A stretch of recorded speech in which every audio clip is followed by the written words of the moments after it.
Bonjour, aujourd'hui nous allons parler de qui and que. Alors, can I advise you to take some notes please in your book and write any question you may have at the end of this video that you may want to ask your teacher. So what are they? What are qui and que? They are what we call relative pronouns, okay? So they stand for a noun that has already been mentioned in the sentence. So let's have a look at a couple of examples to have a clear idea of what we're talking about. I live in a town which is quite polluted, becomes in French, je vis dans une ville qui est assez polluée. So qui here stands for une ville, okay? What is polluted? It's une ville, the town, okay? As you can see, une ville is singular and feminine, and therefore the word polluer, the adjective polluer, becomes feminine as well. Okay, so that's quite an important aspect of it. Second sentence, the book that I gave my sister is really interesting. Le livre que j'ai donné à ma sœur est vraiment intéressant. Que, our relative pronoun here, stands for le livre. Okay, so le livre que j'ai donné à ma sœur. So we understand now what they stand for. They stand for a noun, which is usually quite close in the sentence. Okay, so how do you know which pronoun, qui or que, to use? Because that's a tricky thing, isn't it? So we're going to check out the previous sentences again. And I want you to think about what the subject of the verbs that follow. Here the verbs are est and est donné. What are they? What are the subjects? So let's have a look. Je vis dans une ville qui est assez polluée. So you've got the verb est. I want you to think, what is the subject of est? What is polluted? Well, it's qui, which is polluted, okay? Qui, which stands for a town, okay? So qui is the subject of est. You see that there's nothing in between qui and est. So qui becomes the subject.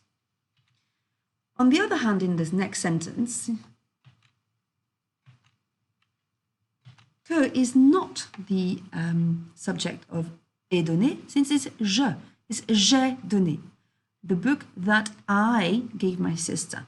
Okay, so in that case, que is not the subject of the verb that follows. That's a really easy way to know which word to use. So qui is the subject of the verb that follows. Que is never the subject of the verb that follows. Be careful. Qui always stays qui, okay? Qui doesn't become que in front of a vowel. However, que can become QU apostrophe in front of a vowel, okay?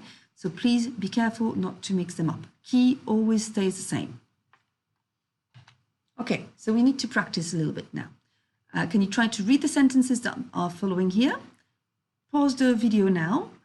Do the exercises in your book as well as you can. And then in the next slide, you can check whether you got it right or not. Okay, so pause the video now. Okay, here are the answers. Please check them out. And again, if there's anything you do not get right, if there's too many incorrections, maybe you want to ask your teacher again. So, le chanteur qui parle est très intelligent. Qui is the subject of parle. As you can see, there's nothing in between. Le train que vous avez pris était en retard. You took the train. Okay, so vous is the subject, not que. Les étudiants qui sont en retard doivent s'enregistrer au secondary office. Sont is the verb that goes with qui, okay? And qui stands for les étudiants. Le prof que je préfère. Préfère is the verb and the subject of the verb is je, not que. Ma mère qui est très talentueuse fait de la peinture et de la musique. Who is talented is my mother, and qui stands for my mother and is the subject of est. L'alcool qu'il a ingéré va le rendre malade. Qu'il, in that case, should be que il, but because we've got two vowels, we abridge it to que. Okay, qu'il a ingéré va le rendre malade. The alcohol he's ingested is going to make him sick. Be careful, in English, that and which is not always said, whereas in French, it's compulsory. We have to say it. C'est ma mère qui a insisté pour que je fasse un stage. So, qui is the subject of a insisté, since it stands for ma mère. J'ai rencontré des jeunes qui n'avaient pas beaucoup de perspectives d'avenir. Qui is the subject of the verb n'avait pas beaucoup. Okay? I hope you found this useful. If you have